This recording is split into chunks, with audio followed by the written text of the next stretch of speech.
faradha Rasulullah sallallahu alayhi wa alihi wasallam zakat alfitri ta'an min tamrin au sa'an min sha'ir. Mtume alayhi salatu wassalam amefaradhisha kutoa zakat alfitr, ambayo ni pishi ima ya tende au ya shairi, ala alhurri walabdi waldhakari waluntha walsaghiri walkabiri min almuslimin. Ni fardhi kutoa zakatul fitr kwa mtu ambaye ni huru au mtumwa. Ni fardhi kutoa zakat alfitri kwa mwanamke na mwanamme. Ni fardhi kutoa zakat alfitri kwa mkubwa kadhalika mdogo. Haya ni maelekezo ya Mtume alayhi salatu wassalam kwamba ni wajibu kwa kila Muislamu unapomalizika mwezi wa Ramadhan atekeleze ibada hii adhim, ibada hii tukufu. Mtume alayhi salatu wassalam amebainisha kwa nini tunatakiwa tutoe zakat alfitr.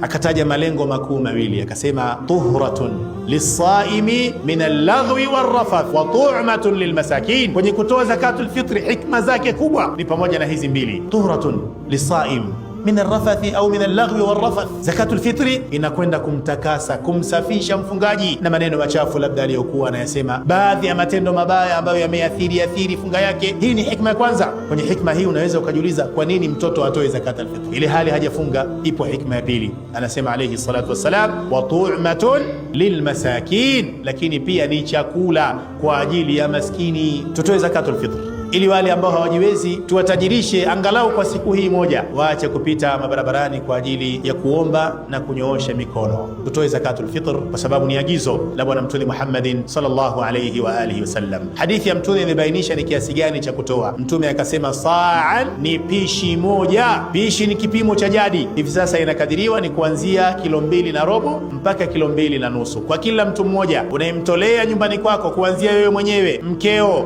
watoto wako. Kila mtu mmoja ni wastani wa kilo 2.5 mpaka kilo 2.5.